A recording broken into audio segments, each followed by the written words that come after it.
Assalamualaikum warahmatullahi wabarakatuh. Kembali lagi di channel Radio Horor. Untuk kisah kali ini masih ada sebuah cerita dari tulisannya akun Twitter @lakonstory. Dan untuk kisah yang akan saya bawakan kali ini yaitu sebuah kisah yang berjudul Desa Sekarwangi, Rumah Hantu Pojok Wetan. Dan sebelum kita lanjut ke ceritanya, tekan dulu tombol like video ini dan jangan lupa tekan juga tombol subscribe channel ini. Dan nyalakan juga lonceng notifikasinya agar tidak ketinggalan cerita-cerita lainnya dari channel ini. Dan buat teman-teman yang pengen membaca langsung ceritanya, nanti silahkan saja kunjungi linknya yang nanti akan saya sertakan di kolom deskripsi. Dan seperti apa untuk kisah kali ini, langsung saja kita masuk ke ceritanya. Desa Sekarwangi, Rumah Hantu Pojok Wetan. April 1988, pukul 23.15 waktu Indonesia Barat. Pak Mudin, buka Pak, buka Pak. Teriak Sabto keras dengan tangannya yang terus menggedor pintu rumah Pak Mudin. Mendengar suara gedoran pintu, Pak Mudin yang sebelumnya tertidur pulas, waktu itu seketika terbangun dan berlari ke arah pintu utama rumahnya dengan langkah kaki yang tergesa-gesa. "Iya sebentar," sahut Pak Mudin keras, dan tidak lama setelah itu Pak Mudin pun membuka pintu rumahnya. "Walah Sabto, ada apa?" ucap Pak Mudin singkat. Anu Pak, Mbak Karso meninggal dunia," jawab Sabto dengan nafasnya yang terengah-engah. "Innalillahi. Ya wis, kamu duluan, aku tak ganti baju dulu," ucap Mudin lalu menutup kembali pintu rumahnya. Dan beliau pun kembali masuk ke dalam kamar tidurnya agar beliau bisa segera mengganti bajunya. Tapi sayangnya, belum selesai Pak Mudin mengganti bajunya, tiba-tiba Narmi, istri Pak Mudin, waktu itu mengejutkannya. "Mbak Karso meninggal Pak?" tanya Narmi. "Iya Ibu, aku harus segera ke sana membantu mengurus jenazahnya. Sepertinya jenazahnya akan dimakamkan besok pagi. Kalau sekarang sudah terlalu malam," jawab Pak Mudin dengan melihat ke arah jam tangannya yang malam itu sudah menunjukkan hampir pukul 11:30 malam. "Hati-hati ya Pak, malam ini malam Jumat Legi. Kalau ada orang meninggal malam ini, biasanya banyak yang ngincer. Bapak paham kan masalah ini?" ucap Narmi lesu dengan menatap wajah Pak Mudin. "Ya, nanti jenazahnya akan aku jaga sampai besok pagi, biar aman. Ya sudah, aku berangkat ya Bu," sahut Pak Mudin jelas dengan langkah kakinya yang mulai keluar dari rumahnya. Sepanjang perjalanan menuju ke rumah Mbak Karso, perasaan Pak Mudin yang sebelumnya biasa-biasa saja ketika hendak menangani jenazah, waktu itu tiba-tiba berubah menjadi tidak nyaman. Karena asal kalian tahu, sepanjang perjalanan, Pak Mudin seperti sedang diikuti oleh seseorang. "Waduh, ada yang ngikutin deh rasanya," pikir Pak Mudin dengan terus melangkahkan kakinya dengan sesekali menolehkan kepalanya. Hingga akhirnya perasaan Pak Mudin pun semakin kacau ketika belum sampai Pak Mudin di rumah Mbak Karso. Pak Mudin tiba-tiba berpapasan dengan orang tua yang setelah dilihat dengan lebih teliti lagi, orang tua tersebut tidak lain dan tidak bukan adalah Mbak Karso itu sendiri. Malam itu Mbak Karso benar-benar berjalan berpapasan dengan Pak Mudin dengan tatapan matanya yang sayu, ditambah senyuman dari bibirnya yang terlihat pilu. Mengetahui hal itu, Pak Mudin pun seketika menundukkan kepalanya dengan seketika mempercepat langkah kakinya karena beliau pun tahu jika Mbak Karso sudah meninggal dunia.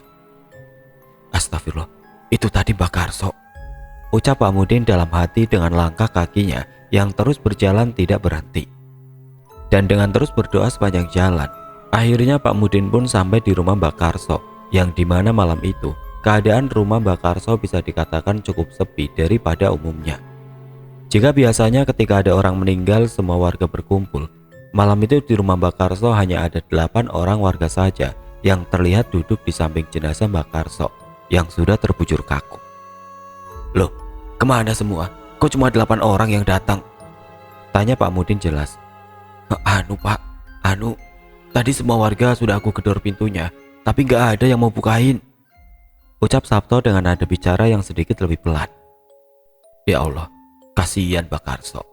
Sudah tidak punya siapa-siapa. Sekarang para warga juga tidak mau mendekat," ucap Pak Mudin pelan. Tapi anehnya belum selesai Pak Mudin memandangi wajah jenazah Mbak Karso, jenazah yang sebelumnya terbujur kaku, malam itu tiba-tiba terlihat bergerak-gerak dengan sendirinya. Dan tidak hanya itu, seiring dengan bergeraknya jenazah Mbak Karso, malam itu di rumah tersebut tiba-tiba tercium aroma bunga sedap malam yang seperti sedang melintas. Mengetahui semua itu, Pak Mudin pun mencoba bersikap tenang dengan meyakinkan kepada semua orang jika Mbak Karso sudah meninggal. Meskipun Mbak Mudin pun tahu semua warga yang ada di rumah tersebut ketakutan dan mencoba berlari keluar dari rumah Mbak Karso. "Ah, ya Allah, ya Allah, ya Allah, kenapa ini? Kok bergerak, Pak? Mbak Karso, ya Allah Mbak Karso!" teriak semua warga dengan mulai berhamburan satu persatu. "Tetap tenang ya Pak, Bu. Mbak Karso sudah meninggal. Mungkin yang membuatnya bergerak adalah jin. Sudah, ayo kita duduk saja. Kita doakan Mbak Karso sama-sama," ajak Pak Mudin sambil mulai memegangi jenazah Mbak Karso dengan terus berdoa agar jenazahnya tenang dan dijauhkan dari gangguan makhluk tidak kasat mata. Hingga akhirnya setelah beberapa lama berdoa, jenazah yang sebelumnya bergerak-gerak waktu itu perlahan mulai diam dan bisa dinyatakan sepenuhnya meninggal dunia. Mengetahui semua itu, Pak Mudin pun mengajak warga duduk dan mulai mendoakan jenazah Mbak Karso. Tapi anehnya bukannya ikut duduk, para warga yang sebelumnya di rumah Mbak Karso malam itu satu persatu pergi karena mereka mengaku takut dengan apa yang baru saja mereka lihat. "Pak, mohon maaf, saya pulang dulu ya. Pikiran saya nggak enak. Ini malam Jumat Legi. Katanya kalau ada orang meninggal pada malam Jumat Legi, besar kemungkinan dia jadi hantu sampai pagi. Dan itu tadi aku juga lihat jenazah Mbak Karso bergerak beberapa kali. Sudah ya Pak, mohon maaf saya pergi dulu. Besok pagi saja saya kembali ketika jenazah ini sudah siap diberangkatkan," ucap salah satu warga yang selanjutnya diikuti oleh warga lainnya. Dan puncaknya malam itu hanya tersisa 3 orang saja termasuk Pak Mudin yang duduk dan mendoakan Mbak Karso. Ketiga orang tersebut adalah Pak Mudin, Sabto dan Ganjar. Dan dengan tidak memperdulikan semua itu, akhirnya Pak Mudin pun memulai memimpin doa dan melakukan acara tahlilan dan sebagainya seperti pada umumnya. Tapi anehnya belum lama Pak Mudin berdoa, tiba-tiba Pak Mudin dan kedua orang lainnya mencium aroma tidak sedap yang bersumber dari tubuh Mbak Karso. Dan tidak hanya itu, kain kafan yang sebelumnya putih bersih, waktu itu tiba-tiba memerah darah di bagian pinggang samping, kaki, dan pundak Mbak Karso yang menandakan jika jenazah Mbak Karso sedang terluka. "Loh, kok ada bercak darah Pak? Bagaimana ini?" teriak Sabto. "Ya Allah, ayo cepat kita ganti dengan kain kafan yang baru," sahut Pak Mudin. "Kain kafannya habis Pak, tadi mau beli keluar desa sudah tutup semua. Stok desa habis, lagian ini sudah dini hari Pak, nggak ada lagi kain kafan bersih, bagaimana ini?" jawab Ganjar jelas.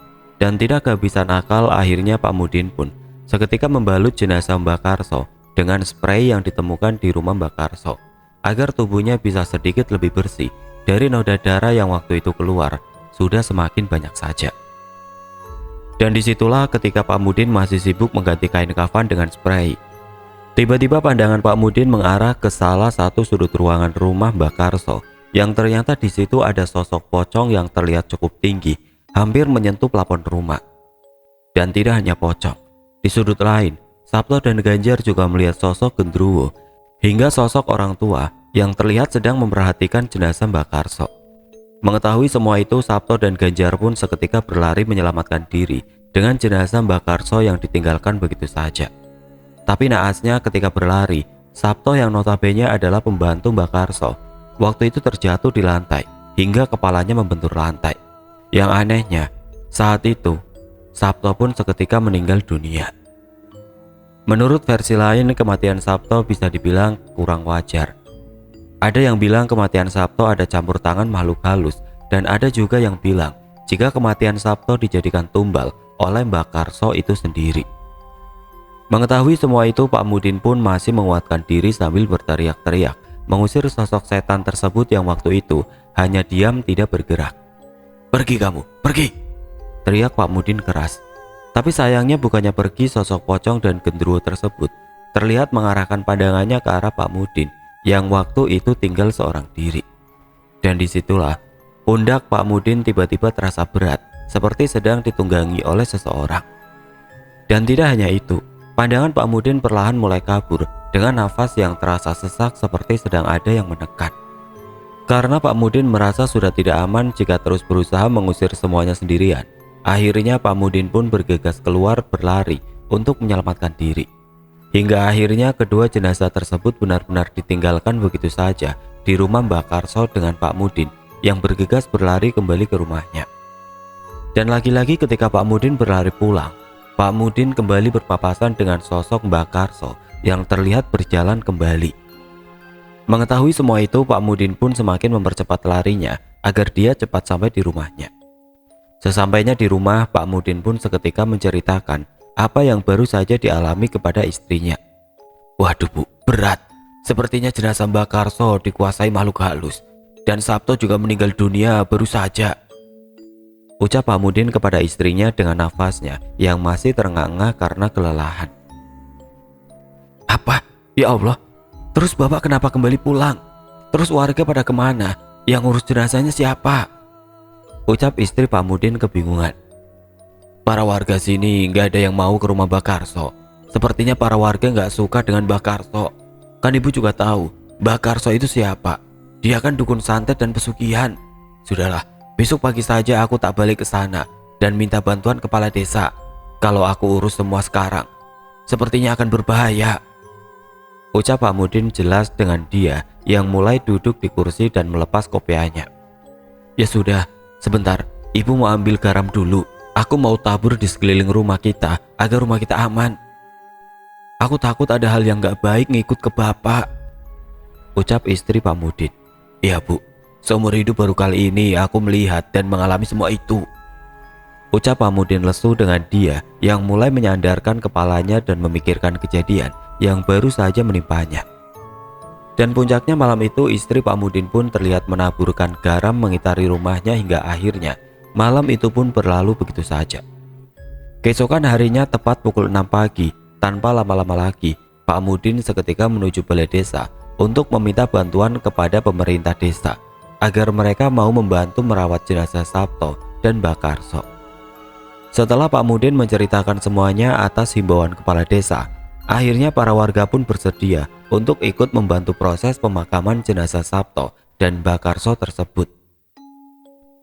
Dan sekitar pukul 8 pagi, Pak Mudin dan para warga akhirnya beramai-ramai menuju rumah Mbak Karso agar jenazah Mbak Karso bisa segera diselesaikan.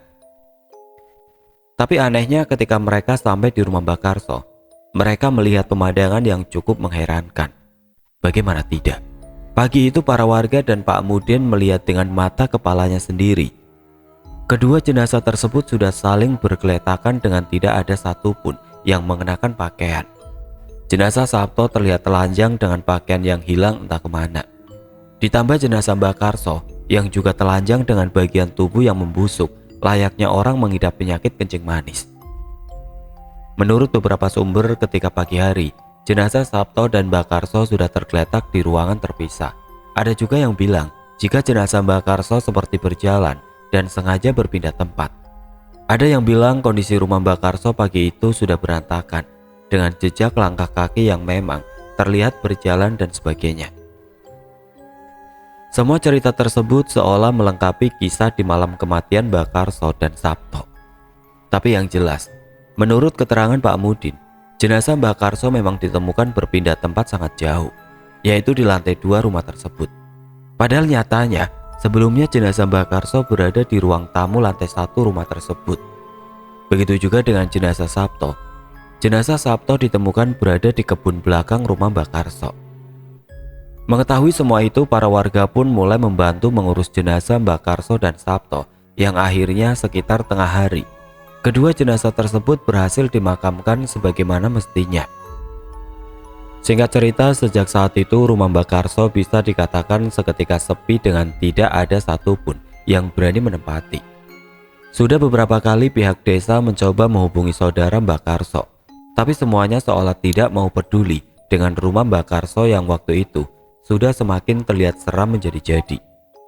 Kesaksian para warga yang mengaku seringkali melihat aktivitas di rumah Mbak Karso juga seolah melengkapi dan membuat rumah Mbak Karso benar-benar menjadi salah satu rumah yang paling dijauhi oleh warga sekitar.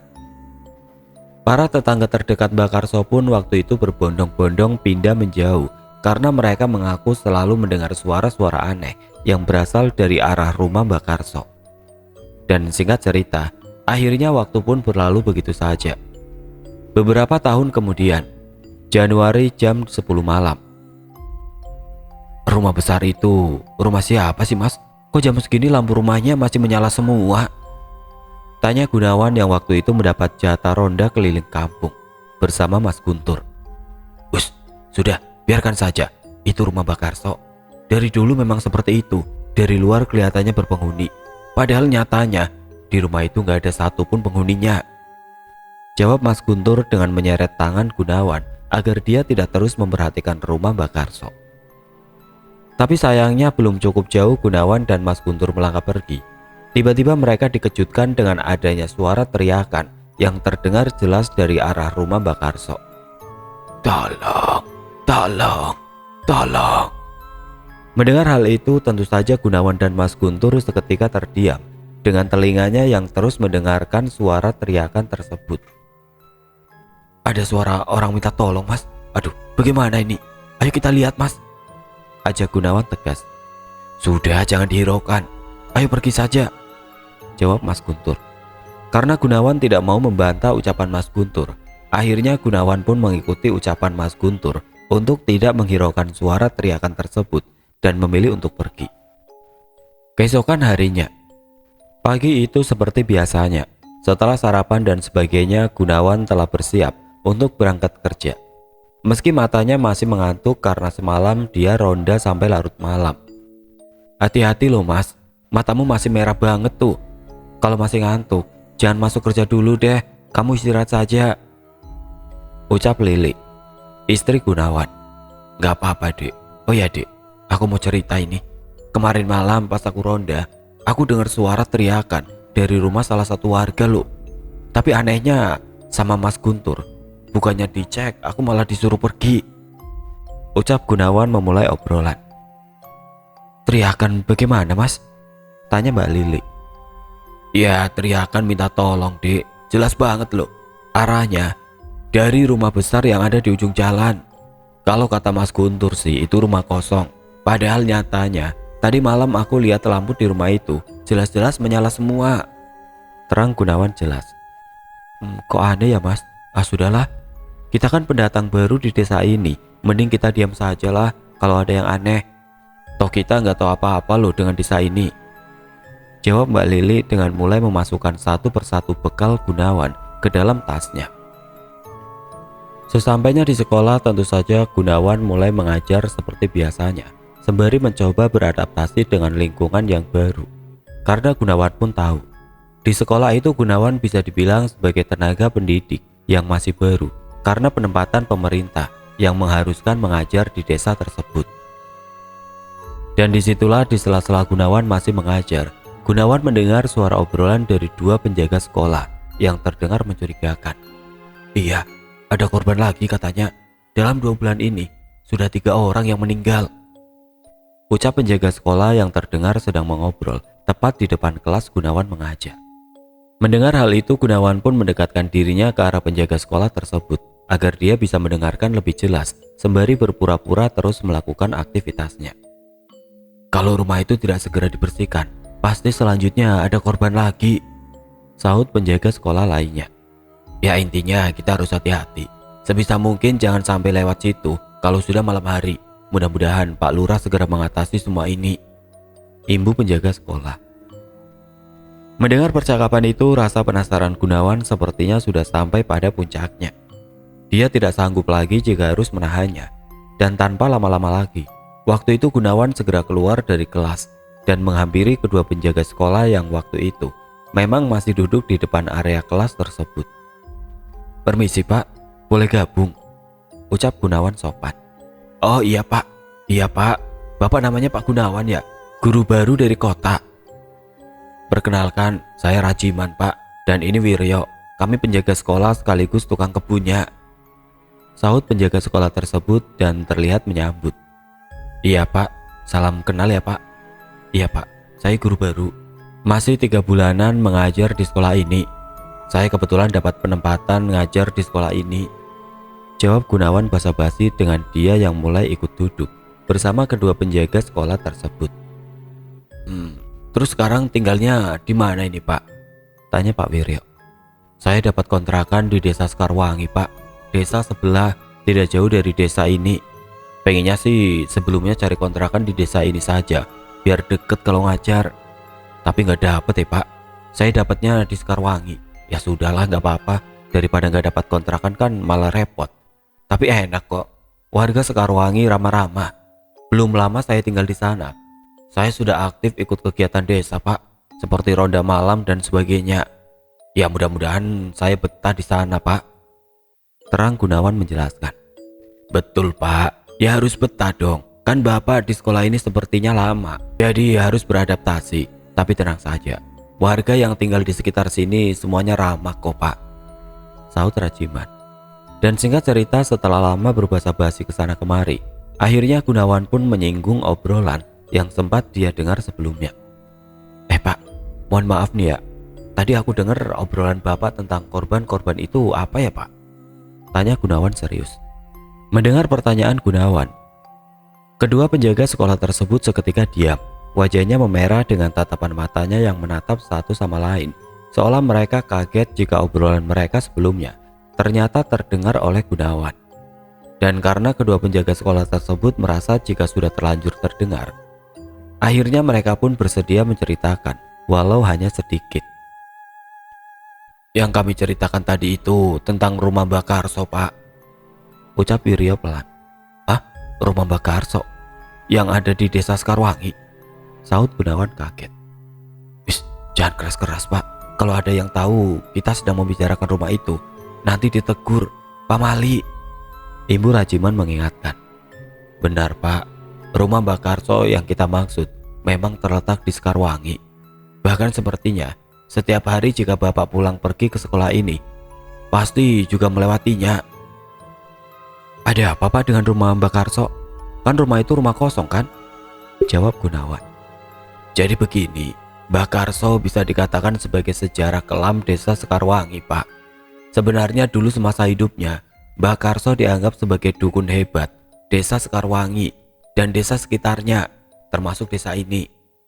Banyak warga yang sering berkunjung ke rumah Mbak Karso untuk berobat menyembuhkan penyakit seperti santet, guna-guna, dan lain sebagainya, ucap Wiryo memulai ceritanya. Namun sayangnya ketika Mbak Karso jatuh sakit, semua anaknya tidak mau mendekat dan menolongnya. Rumor yang beredar semua itu dilakukan anak-anaknya karena mereka sakit hati dengan Mbak Karso. Ada juga yang bilang karena rebutan harta warisan dan sebagainya. Ya, meski kami tidak tahu pastinya, tapi kabar yang beredar memang seperti itu. Tapi kalau memang anak Mbak Karso berebut harta warisan, seharusnya rumah Mbak Karso sekarang gak kosong seperti itu kan, Pak? Pasti ada yang menempati, sahut Gunawan menanyakan. Nah, itulah masalahnya, Pak. Belum selesai mereka berbicara, tiba-tiba bel sekolah berbunyi keras, menandakan jika waktu itu jam sudah menunjukkan pukul 12 siang, yang artinya semua murid harus segera dipulangkan. Mendengar hal itu, tentu saja obrolan Gunawan dengan kedua penjaga sekolah pun terhenti. Kedua penjaga sekolah pun bergegas pergi dengan sedikit memberi pesan kepada Gunawan agar dia tetap berhati-hati jika melewati area rumah Mbak Karso di malam ataupun siang hari. Sudah ya, Pak, kapan-kapan kita sambung lagi. Yang penting, jika lewat rumah Mbak Karso hati-hati. Jangan menoleh dan jangan hiraukan jika ada apapun. Soalnya sudah banyak korban, ucap Wiryo dengan langkah kakinya yang mulai menjauh pergi. Mengetahui semua itu, Gunawan pun hanya diam dengan kembali melakukan aktivitasnya dan mencoba melupakan semuanya. Jam 4:30 sore. Pekerjaan yang sedang banyak-banyaknya membuat Gunawan waktu itu pulang telat, tidak seperti biasanya. Bahkan hingga pukul 5 lebih, Gunawan terlihat baru saja selesai dan mengunci pintu kantor sekolahnya. Namun anehnya ketika baru saja keluar dari area sekolahnya, pandangan Gunawan tiba-tiba teralihkan dengan adanya kakek tua yang terlihat sedang duduk menatapnya. Kakek tua tersebut berada tidak jauh dari tempatnya dengan baju khas Jawa yang dikenakannya.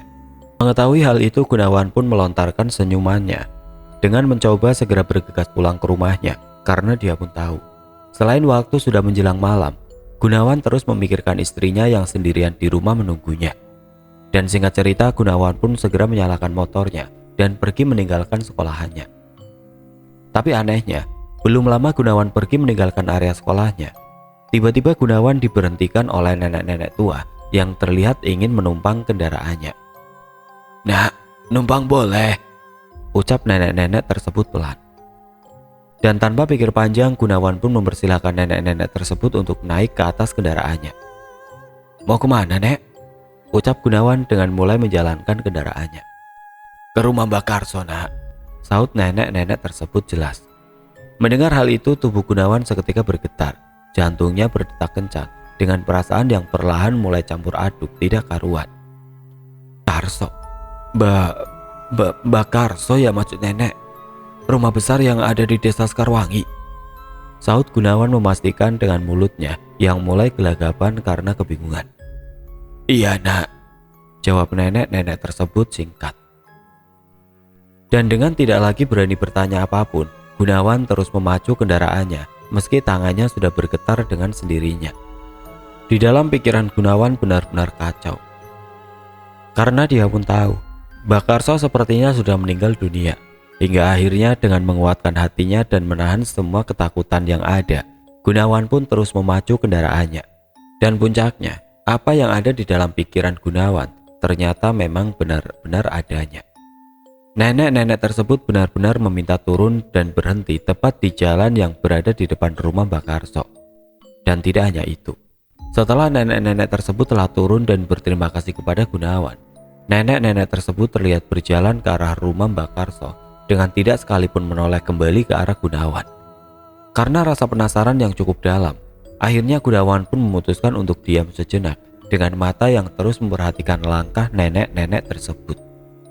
Dan disitulah perasaan Gunawan yang sebelumnya sudah kacau, waktu itu seolah semakin menjadi-jadi ketika Gunawan tahu dengan mata kepala sendiri, Gunawan melihat nenek-nenek tersebut terlihat dibukakan pintu oleh seorang kakek-kakek tua yang memakai baju khas Jawa yang sepertinya Gunawan sudah melihat sebelumnya ketika dia baru saja keluar dari area sekolahnya. "Loh, itu kan kakek-kakek tadi," ucap Gunawan kaget. Di situ karena Gunawan tidak mau berlama-lama lagi, akhirnya Gunawan pun segera melanjutkan perjalanannya dengan pikiran yang sudah mulai kemana-mana.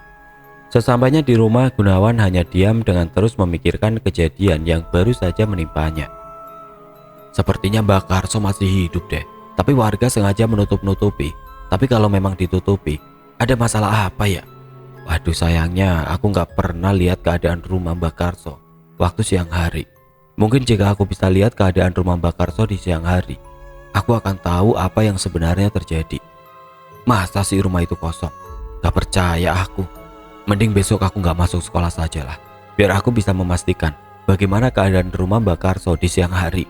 Kalau memang rumahnya benar-benar kosong, berarti nenek-nenek yang bersamaku tadi memang setan. Tapi kalau siang hari ada penghuninya, sepertinya ada yang ditutupi oleh warga desa. Ah sudahlah, mending besok aku lihat sendiri saja. Bila perlu, aku besok masuk ke rumah Mbak Karso," pikir Gunawan dengan mulai memejamkan matanya. Keesokan harinya sesuai rencananya, Gunawan sengaja berpamitan kepada istrinya untuk pergi mengajar. Namun nyatanya pagi itu dia sudah membulatkan tekadnya untuk mengunjungi rumah Mbak Karso. Dek, kemarin aku bertemu nenek-nenek yang minta diantar ke rumah Mbak Karso loh. Jangan-jangan rumah Mbak Karso itu berpenghuni, tapi oleh warga semua kenyataannya sengaja ditutupi," ucap Gunawan. "Sudah, jangan ikut campur. Kita masih baru di sini. Kita masih tidak tahu apa-apa dengan kampung ini," sahut Lili jelas. Dan singkat cerita, karena rasa penasaran Gunawan rasanya sudah semakin dalam saja, akhirnya tanpa berpamitan dengan istrinya, Gunawan berniat pergi dan melihat bagaimana keadaan rumah Mbak Karso tersebut jika tidak di malam hari. Puncaknya tepat sekitar pukul 7 pagi. Gunawan pun benar-benar menuju rumah Mbak Karso dan sampai lalu berhenti di depan rumah Mbak Karso seorang diri. Dia menatap rumah Mbak Karso dari luar dengan sesekali melirik ke sana dan kemari untuk memastikan tidak ada warga yang memperhatikan Gunawan berdiri. Setelah beberapa lama Gunawan memperhatikan, Gunawan pun berjalan pelan ke arah pintu utama rumah Mbak Karso yang saat itu memang terlihat masih tertutup rapi. Dan disitulah akhirnya Gunawan bisa melihat bagaimana rumah Mbak Karso jika tidak di malam hari.